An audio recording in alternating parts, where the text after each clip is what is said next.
Chicago Tonight, Black Voices is made possible in part by Fifth Third Bank and by the support of these donors.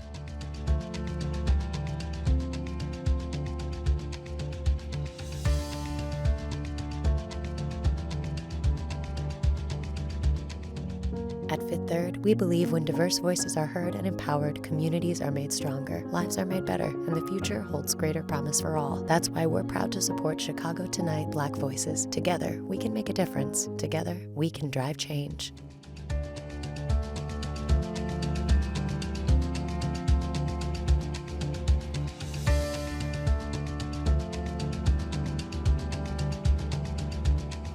Good evening and welcome to Chicago Tonight Black Voices. I'm Brandis Friedman and thank you for sharing part of your weekend with us.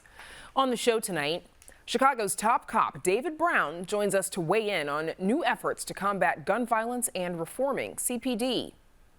A guidebook to help young people fight racism. It's the latest installment in our Black Voices book club series. Remembering Harold Washington, a look back at how the former mayor said he wants to be remembered as the city celebrates what would have been his 100th birthday. We know that we are essential in any capacity, in any role that we play. And we introduce you to a pair of local entrepreneurs on a mission to advocate for Black women through a lifestyle brand. First off tonight, we're one-on-one with Chicago Police Superintendent David Brown to discuss everything from ghost guns to police reform in Chicago. Superintendent Brown was at the White House earlier this week when President Joe Biden announced a federal crackdown on so-called ghost guns. Those are firearms made from kits that are privately assembled and have no serial number. Chicago police say they recovered 458 ghost guns in 2021. That's a 70% increase from 2020. Joining us now with more is Superintendent of Chicago Police Department, David Brown. Superintendent, welcome back and thank you for joining us again. So, thank you, Mike. As we mentioned, the Biden administration essentially expanded what qualifies as a firearm under the Gun Control Act to include ghost guns and at-home gun kits. Also, Illinois lawmakers, we know they have passed a measure making ghost guns illegal. How much of a problem would you say ghost guns are in Chicago? So just look at the last 3 years, 2019 till today. There's been over a 200% increase in ghost guns that Chicago police officers have seized from the streets of Chicago. So it's a significant problem and it's an escalating problem, twofold. And also we're seeing more and more ghost guns at crime scenes being used to mete out violence. So do you think these new efforts, both state and local, will help to reduce some of the gun violence in Chicago? I do. I do think the president hit the right note. And I do think that the state legislature here in Illinois is hitting the right notes as it relates to trying to find ways to regulate ghost guns because they are guns. They can harm people. And you can order them online with anonymity. And you can use these guns, and there's no way currently before these measures were put in place to track it through serial numbers. So it is an anonymous way of hiding the use of a gun, who owns the gun, who's attributed to buying the gun, selling the gun. So this is significant to require regulation as it relates to serial numbers on these guns and on these kits that come through the mail. So also this week, we know the Independent Monitor's office says that the Chicago Police Department, you all are moving closer to compliance with regard to your federal consent decree. Of course, that is the court order that was issued in the wake of the Laquan McDonald killing, requiring the police department to make certain reform training policies and practices. Now, the latest review found that the department is at about 70% compliance. That is compared to the last report at 50% compliance. What's your reaction to this latest status update? So I think the real story is we began our first reporting period with an 11% compliance. So just in 2019, our compliance level was 11%. And the report that was just issued showed that we are 72% compliance. Now that's just one, in my opinion, small aspect of what our goal is as it relates to this consent decree. We want to obviously achieve well beyond the basic requirements of the consent decree. We're trying to change the culture, transform this department where every Chicagoan can be proud of every officer on this department. Where do you think your department could afford to improve? There's really some significant areas. Number one, building trust, engaging the community.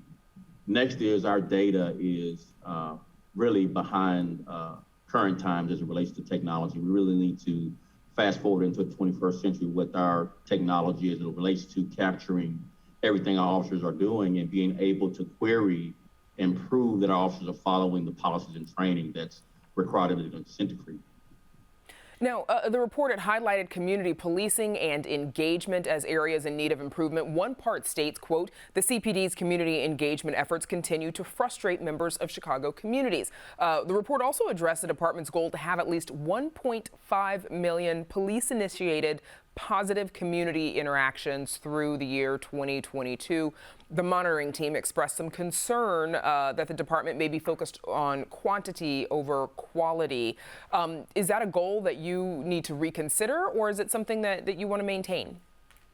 Well, quite frankly, the criticism is well taken. I mean, we are starting from a very, very low level of trust in the community. It's the reason why we're in a consent decree. So that's a fair assessment that, we do a lot more. Of course, the consent decree, if we needed to be in one, it wouldn't be something that we could undo overnight. In other words, building trust is going to take a journey, and we're just beginning that journey. And we have set goals.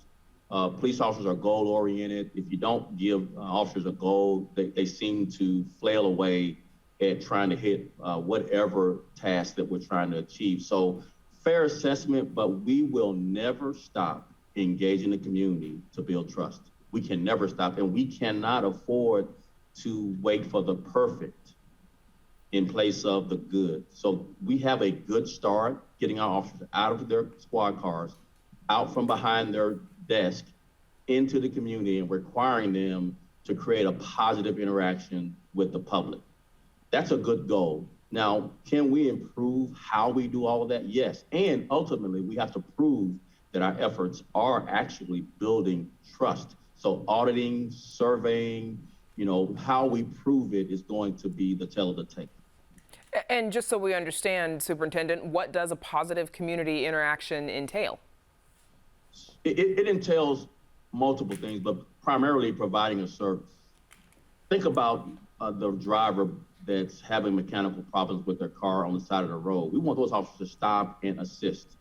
Think about the assistance that maybe young people need or tourists might need, the mentoring required to ensure our young people have the best perceptions of the police officer, where that interaction leaves the public with a positive view of the police rather than our only being enforcement or investigation. We really want to create a lot of interactions where the takeaway is, I'm proud of the Chicago Police Department, rather than they came in as a occupying force. We don't want our requirement to enforce the law be the only narrative about what police officers do. We should be engaging young people and assisting, providing a service everywhere in this city. Also, Superintendent, this week, WTTW News reported that almost 5.5% of officers in your department have not been vaccinated or exempt from the city's vaccine mandate. Now, that puts those officers at risk of discipline, but your office has also received double the number of exemptions of any other city department. The mayor recently granting exemptions for about 1,500 of your officers. Do you anticipate that more exemptions could be granted, or could more officers be facing discipline if they fail to meet the requirement? So I want to make sure we level set this. If you recall, when this first started a few months back, there was the skies falling sentiment that 3,000 cops would just walk off the job because of this vaccine mandate. Well, that didn't happen. It didn't happen. We're likely dealing with a few hundred officers who obviously are having whatever apprehension for whatever reason and taking the vaccine mandate, but we do have a significant number of pending exemptions. Officers who've applied for either a medical or religious exemption and hadn't received word whether that's been approved or not. So as soon as we vet through all that information, it's going to take some time beyond the date, but officers that don't get vaccinated, I want to be clear about this, will go into a no pay status. And we obviously are very cognizant of all the machinations that go along with that as far as, it's a personal and family decision.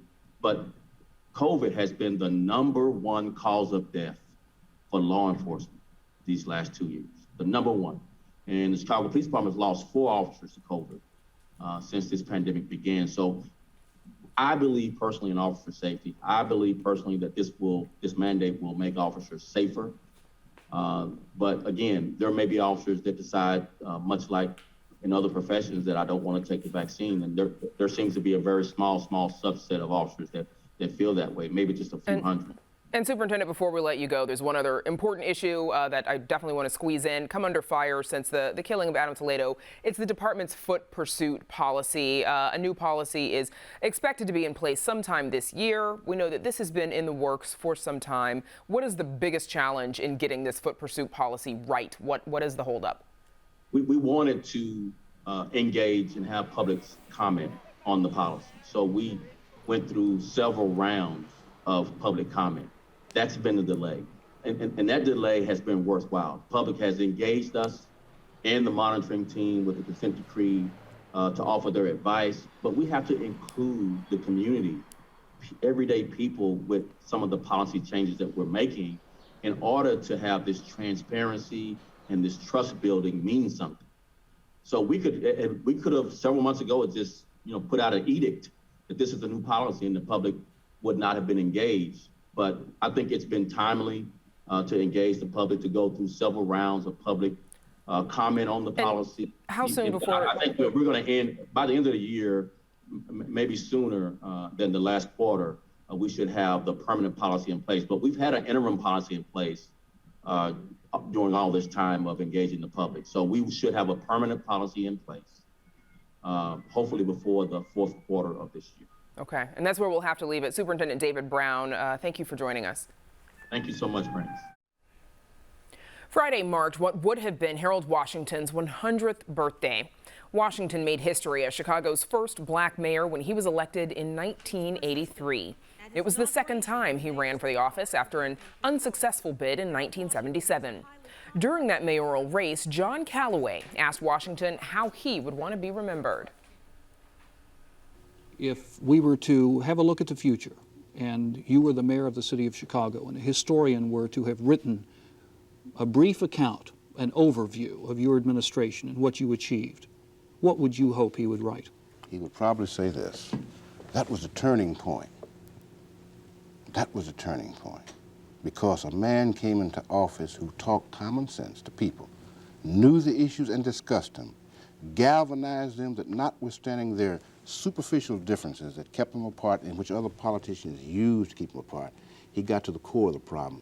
And he searched for the commonality of the problems, which cuts across ethnic lines, cuts across black, liberal white, Appalachian white, Latino, and other ethnic base, cuts across those and got to the common core and got that city working for the good of people. And also he was something else.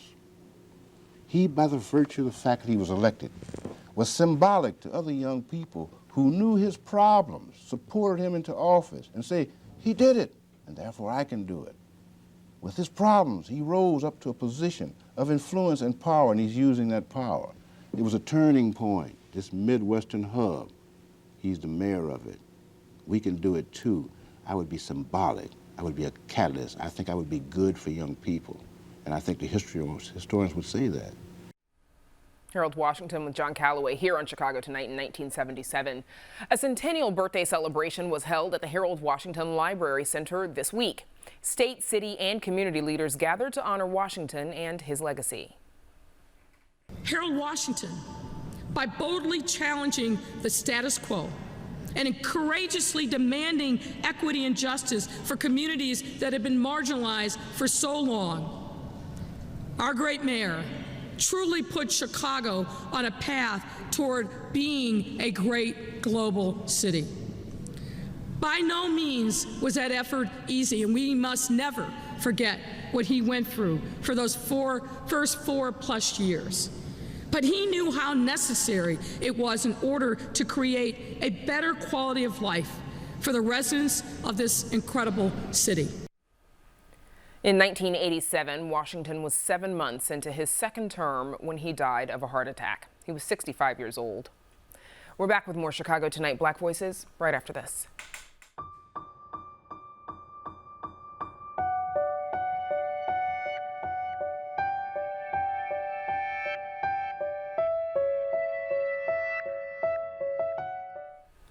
Young people have often been at the forefront of the fight for racial equity, and that includes the recent efforts sparked by the murder of George Floyd.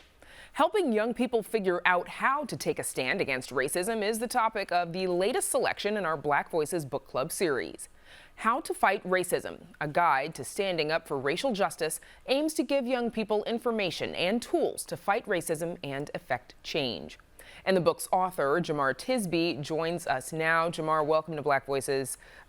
Thank you for joining us. So, it's an honor to be here. This book is essentially a guidebook for young people. What are some of the steps that you lay out to empower them to stand up against racism?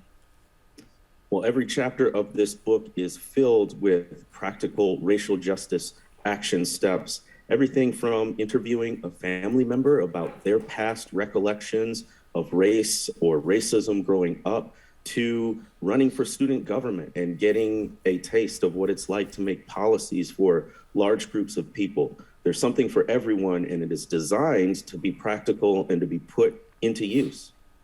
You write about a model that you created called the ARC of racial justice, which sounds familiar, but it's an acronym for awareness, relationships, and commitment. Explain what you mean by this. Well, if I were to ask you, what should we do about racism, I'm quite sure you could rattle off easily and quickly a number of action steps. The issue when we do that is, where do we start and how do we hold it all together and how do we make sure that we're doing the right things? So beyond just a to-do list of racial justice practices, the arc of racial justice is a framework for thinking about how to enact racial justice. So awareness is everything we need to do to build our knowledge and information about how racism operates. Relationships means that this is ultimately about people, and we have to form coalitions and partnerships as well as about diverse racial and ethnic relationships across the board. And then lastly, commitment is not simply a commitment to staying the course, but to changing laws and policies and systems and the way our entire society operates in such a way that it is more equitable for all people. Jamar, who is this book for? Obviously children, but what age group and which children? That's right. Well, it's ideal for children ages 8 and up, but I'll tell you a secret, it's probably great for adults too. This book is filled with stories and examples and illustrations that really try to break down this convoluted concept of race and racism in a manner that young people can understand. I think that white parents would really be gravitating toward this book because many of them have been recently catalyzed by current events, whether it's the Black Lives Matter movement or the 2020 uprisings or even just our political landscape. They've been drawn to the issue of racism and see its urgency. And as they're working toward fighting racism, they want to equip the young people in their lives too. But I would also say it's for Black parents and adults of color as well, who, of course, we have our own lived experiences of race and racism, but we also want to be proactive and intentional about equipping our young people to face what is almost inevitable in their lives, racism, but to also do something about it. You mentioned this is good for adults as well. You did write an adult version of How to Fight Racism. So how did you approach this book differently when you decided to write the children's, the younger person's version? Well, I used to be a middle school teacher. I taught 6th graders, and I was also a middle school principal. So I drew on that experience. We made the chapters shorter. We have a glossary, we have call out sections, we have really good discussion questions at the end of each chapter. As I mentioned earlier, we have a lot of stories, including stories from my own childhood growing up and my ill-fated venture into playing basketball as a 5th grader. And how that actually ties into some of the themes of the book and racial justice. So I think it's very approachable. I'll also mention we created some supplementary materials as well. We have a 6-episode podcast series, and that includes the voices of 4th and 5th graders. So you can listen to that on the way to school or the grocery store. And there's also a video series, just 15, 20-minute videos, 6 episodes. And those are also great to watch along with the young people in your life as well.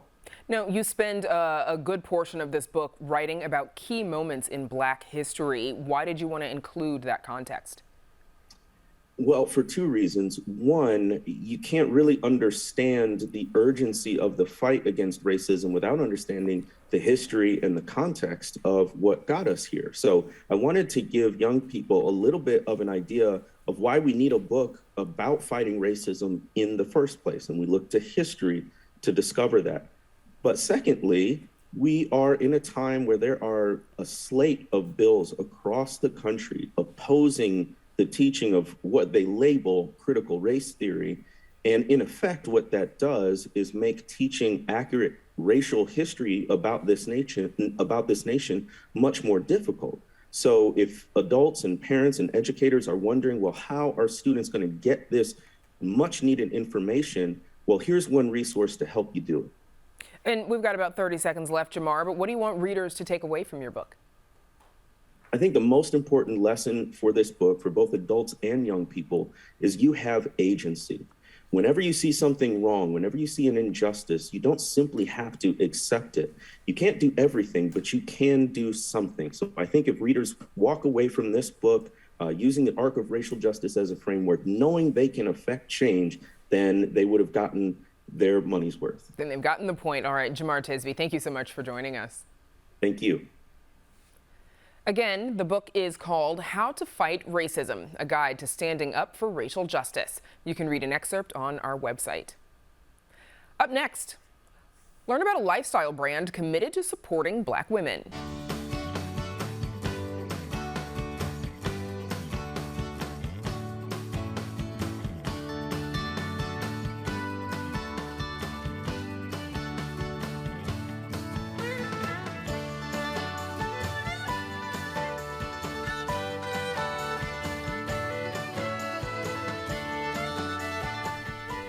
It originally started as a passion project in an effort to pay homage to Breonna Taylor. A pair of friends and businesswomen created 50 kits, raising funds to support Black women essential workers in Chicago.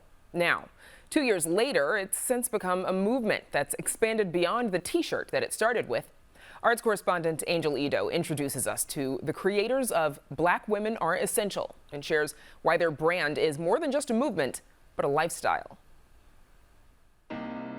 Meet Chelsea Carter and Essence Smith, creators of Black Women Are Essential. We know as Black women, being birthed from Black women, having Black women that are friends, we know that we are essential in any capacity, in any role that we play. It's a lifestyle brand committed to supporting, uplifting, and promoting Black women in the highest light, a duty they say is imperative. What does Black Women Are Essential mean?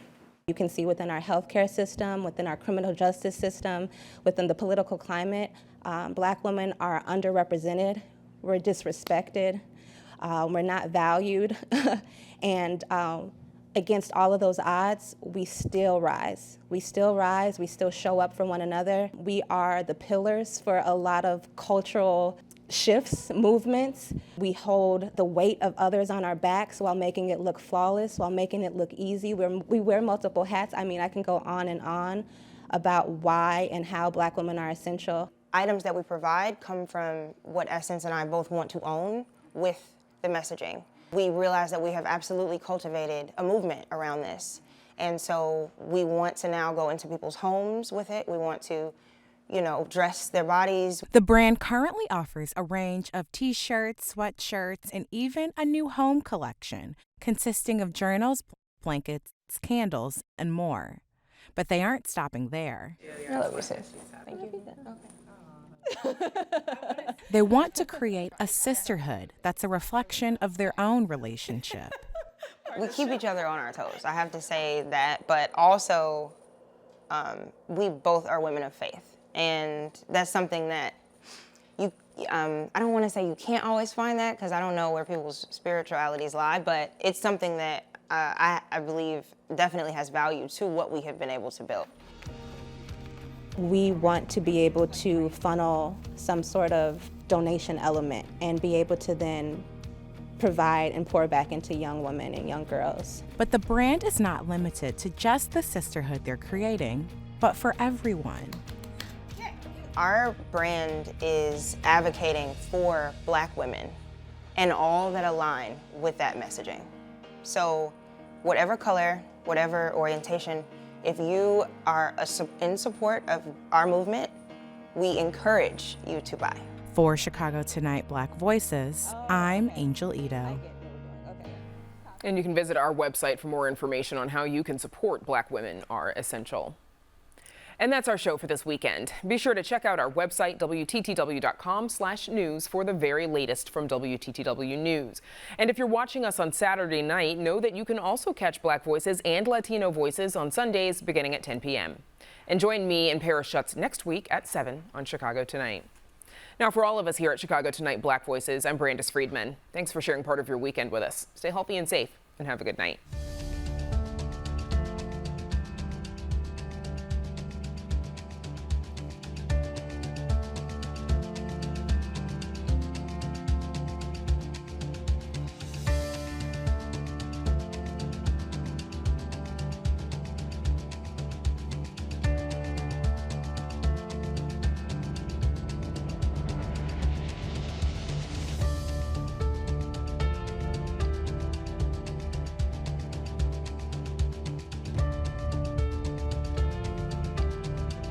Closed captioning is made possible by Robert A. Clifford and Clifford Law Offices, a personal injury law firm dedicated to preserving the dignity and rights of all individuals.